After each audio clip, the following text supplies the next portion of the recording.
So in the last video, we talked about why it's so surprising that nuclear war hasn't happened already.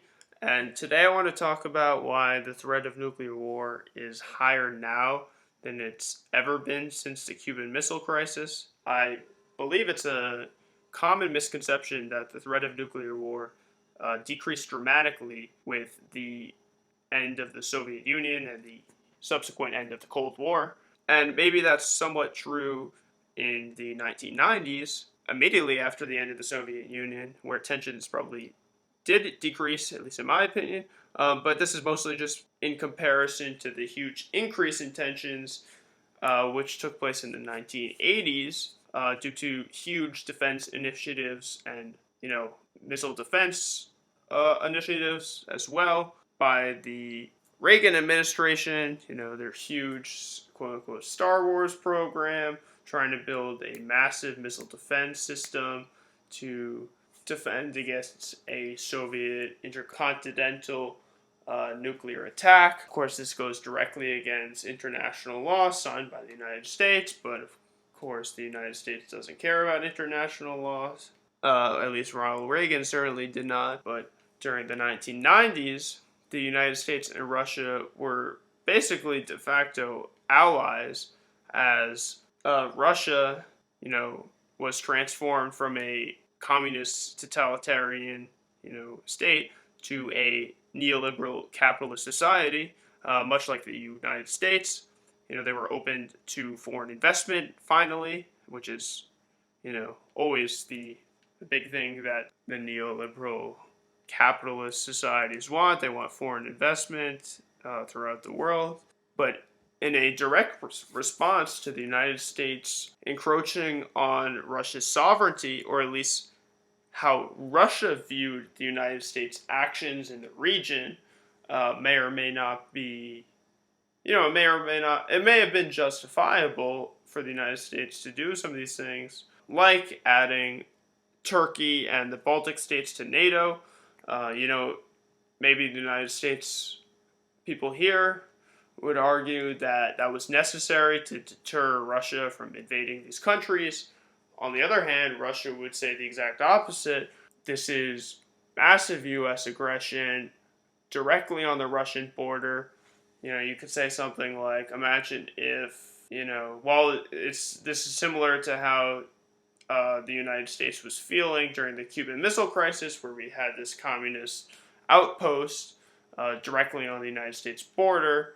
Now flip it back to Russia. Now we have these Baltic states. We have Turkey directly on Russia's border with, missile capabilities ready to strike at a moment's notice. So they definitely felt probably scared for their sovereignty, a little bit outraged, kind of embarrassed that the Soviet Union ended the Russian glory days.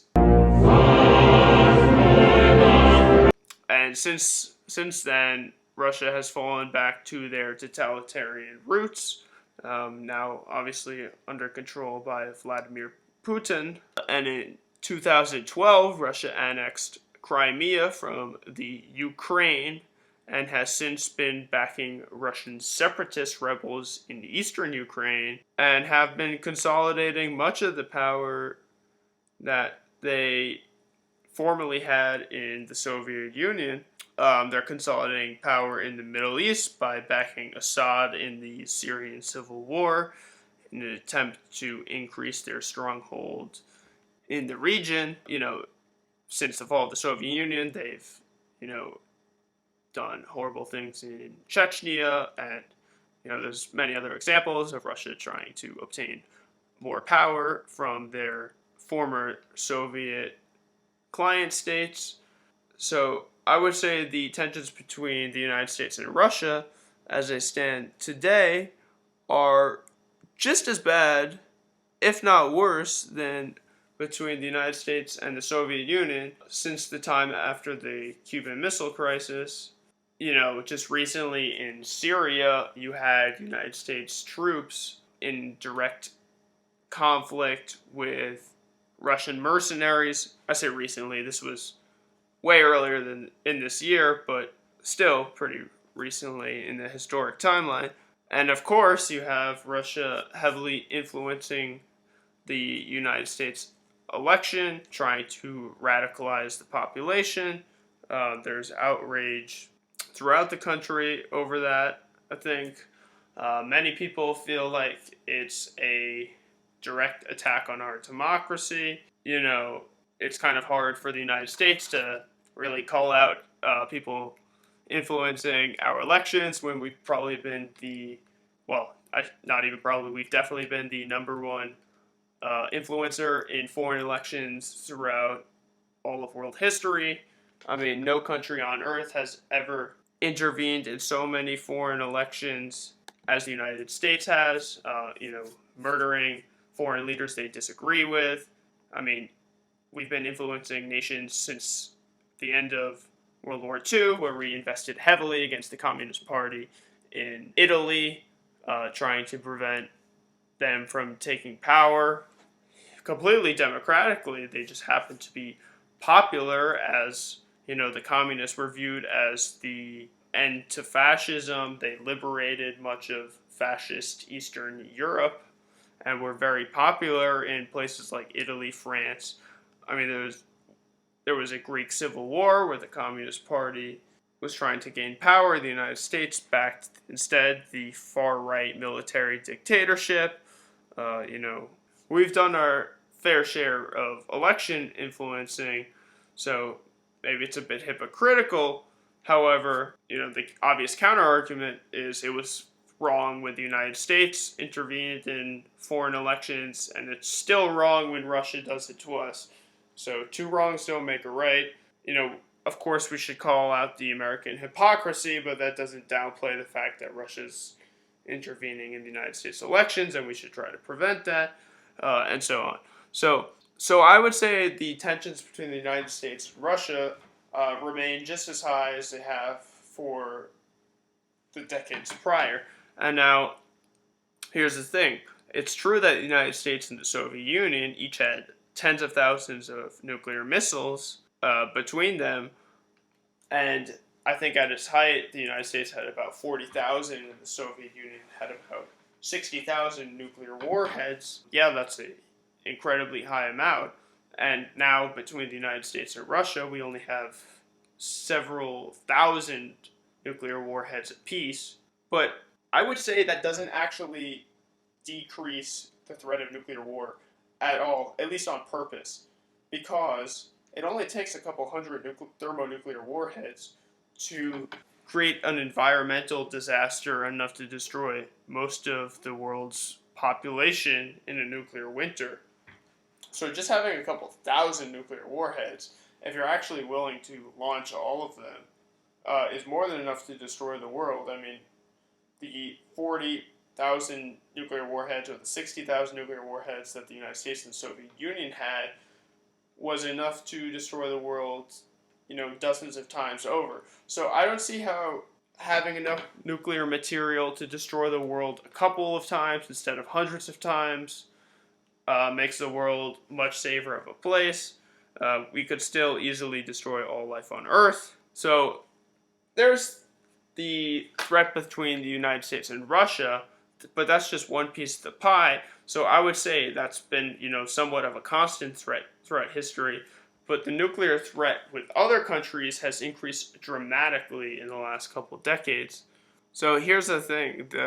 The number of nuclear actors since the Cuban Missile Crisis has increased dramatically. And because nuclear weapons are so unique, and that only the highest ranking person of a country has the ability to launch nuclear missiles. I think that's true in every single country.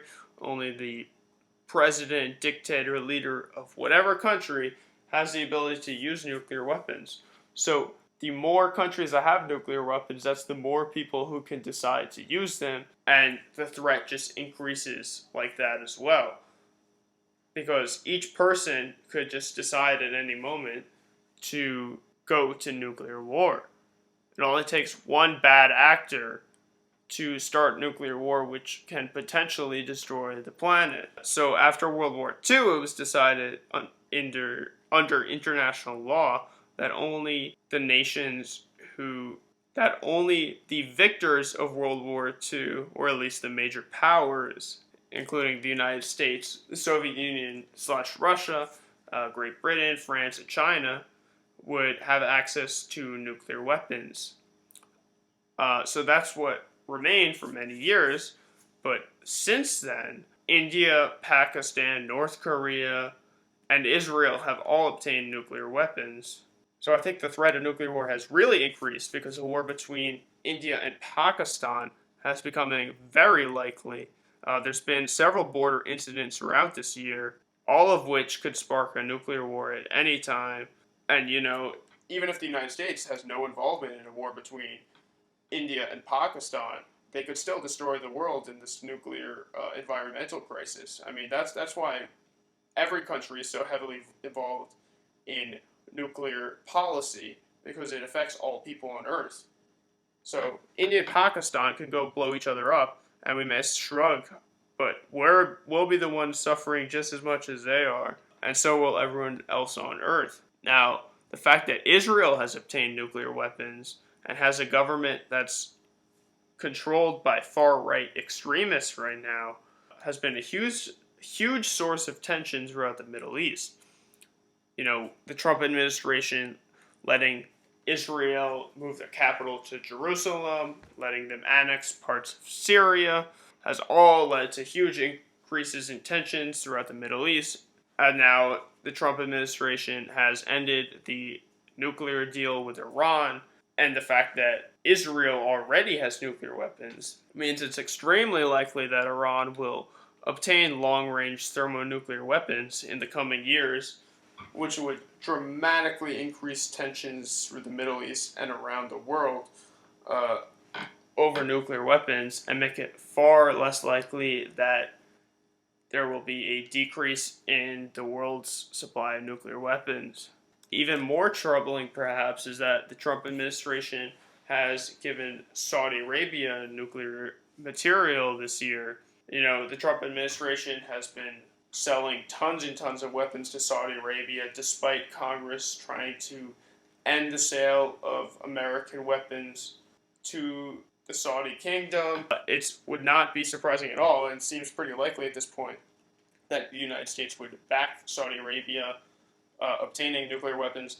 This would really shore up a permanent alliance in the region and kind of force Iran into a corner. This really is a real possibility, and would just dramatically increase nuclear tensions around the world. The United States is, as we speak, selling tons of weapons to Saudi Arabia and backing in their genocide in Yemen.